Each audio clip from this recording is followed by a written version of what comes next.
Hello, and welcome to Mystery Road. My name is Taylor. And my name is Donovan. Mystery Road is a monthly podcast that examines the dark, strange, and unknown. Want more updates on the show? Follow us on Instagram at Mystery Road Pod. Have suggestions and ideas for future shows? Email us at mysteryroadpod@gmail.com. Help support the show on Patreon at patreon.com/Mystery Road Pod. Now, let's take a stroll down Mystery Road. Welcome, listeners, to another episode of Mystery Road, the podcast where we delve into mysteries that captivate our imaginations. I'm your host, Donovan, and joining me today is my curious and ever-inquisitive co-host, Taylor.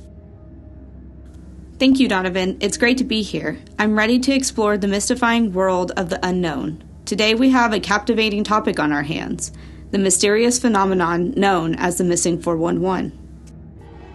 The missing 411 has baffled investigators and sparked countless of debates. It's a rabbit hole of perplexing disappearances that'll leave you with more questions than answers. So sit back and relax as we enter a tunnel with no light at the end.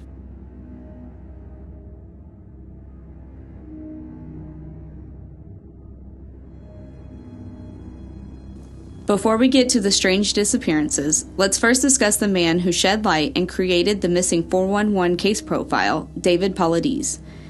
David was a San Juan police officer with over 20 years of experience in law enforcement. During his time at the San Juan Police Department, he worked on the SWAT team, street crime unit, and also as a detective.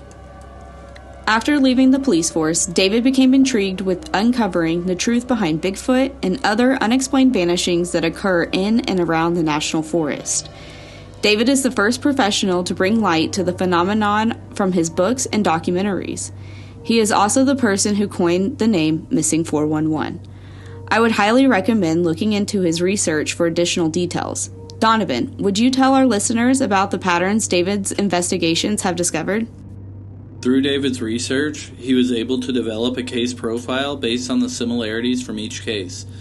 These include geographical clusters of disappearances occurring in remote areas, often national parks or wilderness regions. These places, which should provide solace and beauty, seem to hold secrets that transcend beyond our understanding. It's not just the locations that intrigue us, but also the circumstances surrounding the cases. After all, the years of research, David has found that not all missing cases in national parks are considered missing 411 cases. In fact, David has a list that he uses when reviewing cases to determine if they fit the missing 411 profile. For example, he excludes cases where people have known mental health and self-harm behavior. Instead, he focuses on the odd, abnormal facts about the case, such as the point of separation, time of disappearance, boulder fields, near bodies of water, weather events, if individuals have a disability or illness, canine search units not being able to track their scent, the missing person being found in areas that were previously searched, missing clothing, unknown causes of death, and of course, the geographical clusters where more than one missing 411 case has occurred. As we dive into these strange disappearances, remember David's case profile, and you will see why these strange disappearances have you questioning what is going on deep in the woods. Dior Coons Jr. was a 2-year-old boy from Idaho Falls, Idaho. In July 2015, his parents, Dior Coons Sr. and Jessica Mitchell, along with his great-grandfather, Robert Walton, and a family friend, Isaac Rainwand, embarked on a camping trip to Timber Creek Campground near Ladore, Idaho. Little did they know that this vacation would turn into a nightmare. On July 10, 2015, Dior and Jessica were walking with Isaac, who was showing them where he had caught a fish earlier. Dior Jr. started to walk with them to go look, but quickly decided he wanted to stay with Grandpa and the candy he had for Dior Jr. Jessica, Dior, and Isaac continued on to the river. When they came back to the campsite, Jessica immediately noticed Dior Jr. was not around. When she asked Robert where Dior Jr. was, he soon realized he was not where Robert last saw him. At this point, the family began to comb the area and even called out for him, but there was no sign of the young boy, as if he had vanished into thin air. Authorities were quickly alerted, and search and rescue teams, along with law enforcement personnel, embarked on a massive effort to find Dior Jr. The search spanned over 2,000 acres of rugged terrain, including nearby forests, meadows, and the Leheim River, which flowed near the campground. This search included having volunteers form a straight line, moving forward 5 feet at a time, and tying rope off. The rope was used as an indicator the area had already been searched. These techniques were done several times in different directions, creating a grid-like pattern. Despite extensive search efforts, there was no trace of the missing child. As investigators dove deeper into the case, they faced several puzzling aspects. One notable detail was the lack of clues or evidence pointing to Dior Jr.'s whereabouts. No footprints, no animal tracks, no clothing, and no belongings were ever found. The investigation took an unexpected turn when suspicions began to focus on those closest to Dior Jr. Some theories suggest that his parents or other individuals present during the camping trip might have been involved in his disappearance. The authorities conducted extensive interviews and polygraph tests, but no conclusive evidence was ever found to implicate anyone. Another theory proposed is that Dior Jr. may have wandered off on his own. However, this possibility faces challenges due to the child's young age and the treacherous terrain surrounding the campground. Moreover, search efforts covered a vast area, making it unlikely that he could have traveled far. The case gained significant media attention, leading to public scrutiny and speculation. Many armchair detectives and online communities engaged in discussions, offering their own theories and analysis of the available information. However, despite numerous tips and leads pouring in, the case remained unsolved. In the years following Dior Jr.'s disappearance, the investigation has continued, albeit with limited progress. Search efforts have been periodically organized, but no substantial breakthroughs have emerged. The case has left the family devastated with unanswered questions and a longing for closure. Another tragic missing 411 case is the disappearance of Brandon Swanson. Brandon was a hard-working and responsible young man. He was a freshman attending Minnesota West Community and Technical College, majoring in wind energy. On May 14, 2008, Brandon went out with his friends to celebrate the end of the semester. They gathered at a party in Canby, a town about 45 miles away from his hometown.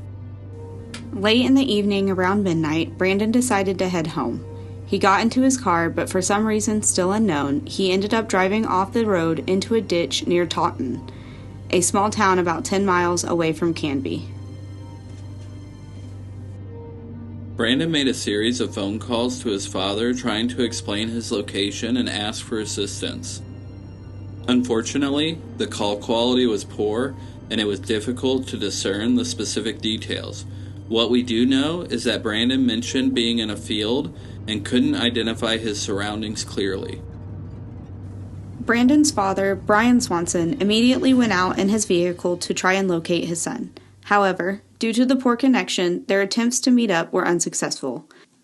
Eventually, Brandon uttered the words, "Oh shit," before the call abruptly ended, leaving his father in utter confusion. The following morning, a search operation was launched involving law enforcement agencies, volunteers, and even a search helicopter. Despite an exhaustive search effort covering vast areas, no trace of Brandon or his vehicle was found. It's worth noting that the initial search area was determined based on assumptions about his location due to the cell tower that pinged his phone during the last call. Over the years, there have been various theories and sightings, but none have yielded significant breakthroughs. One uncanny detail came to light when another search was conducted in 2010, 2 years after Brandon's disappearance. A pair of pants believed to be his was found in a drainage ditch, but DNA testing could not confirm they belonged to him.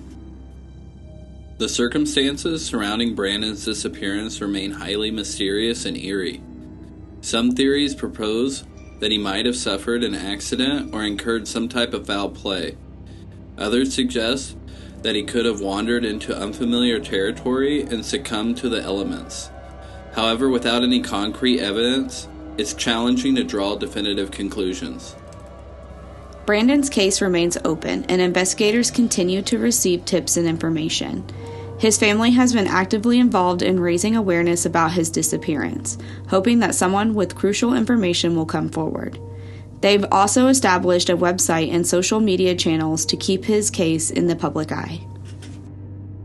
On February 7th, 2018, Danny Philippides, a 49-year-old firefighter from Toronto, Canada, went missing during a ski trip to Whiteface Mountain in Wilmington, New York. For days, his whereabouts remain unknown, leaving family and friends distraught. The search for Danny gripped the nation, as law enforcement agencies, park rangers, and volunteers embarked on a tireless mission to locate him. The entire community rallied together, determined to bring Danny home safely. And then, nearly 6 days after his disappearance, a miraculous breakthrough occurred. Danny was found over 2,500 miles away in Sacramento, California. It was a discovery that left everyone stunned and raised more questions than answers. After 6 days of devastatingly waiting, Danny's wife received a call from the Sacramento Police Department. They had found a disoriented and confused man matching Danny's description at a local airport. When Danny was located, he was still wearing his ski clothes, which was perplexing considering he had vanished from Whiteface Mountain. He couldn't provide a coherent explanation for how he ended up in California, adding to the mystery surrounding his disappearance. Police conducted an extensive investigation and interviewed Danny at length. It became clear that he had experienced some form of dissociative amnesia, as he had no recollection of how he traveled from New York to California. It is believed he may have been in a state of confusion or disorientation during that time. Surveillance footage from various locations, including airports and transportation hubs, were reviewed by police and discovered that Danny had taken a commercial flight from Albany, New York to Sacramento, California. However, his motivations for this sudden cross-country trip remain a mystery.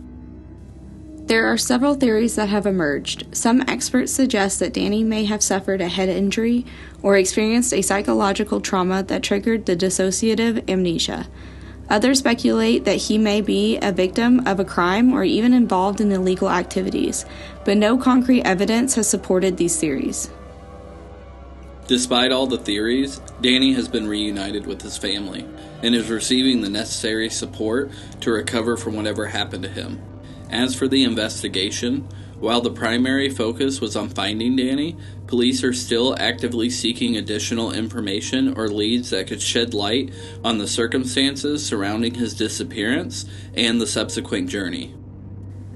David's case profile often involves individuals who vanish without a trace or are found in locations seemingly impossible to reach on their own, with only a select few returning home, typically with little knowledge of what has happened to them, as if some unknown force is at play, something beyond our comprehension.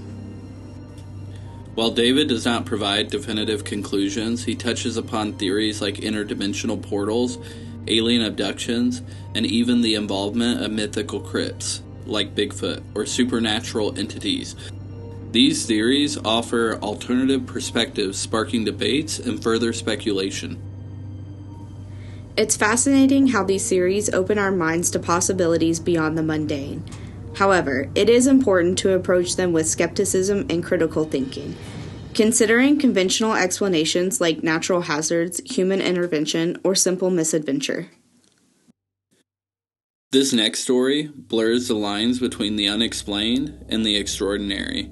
What was previously fiction became fact for some. Rob Zinker and Chris Bales' experience in Idaho left them questioning the mysteries of the cosmos.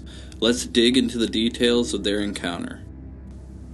Picture this, a serene evening in the heart of Idaho, near a remote cabin enveloped by the mountains. Rob and Chris were there, hoping for a night of stargazing, but little did they know they were about to witness something far beyond their expectations. As they marveled at the night sky, a sudden burst of light broke through the darkness. It streaked across the sky with incredible speed, captivating their attention. They were left stunned and perplexed, witnessing a spectacle that defied physics. The object's movements were remarkable. It was not bound to the laws of physics as we know them, darting from one point to another in an instant. Its mesmerizing dance across the sky left both Rob and Chris in awe. They had encountered a genuine, unidentified flying object. As the object drew nearer, they could discern its triangular shape, an unmistakable metallic object with luminescent lights lining its edges. The colors shifted and morphed, creating a display of pure fascination, but along with the wonder, a sense of unease washed over them.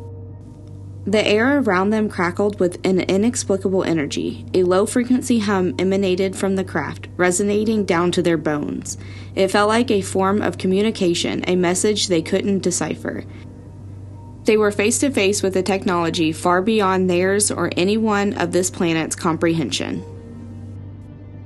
And just when they thought the encounter couldn't become more surreal, the UFO swiftly ascended into the night sky, disappearing with astonishing speed.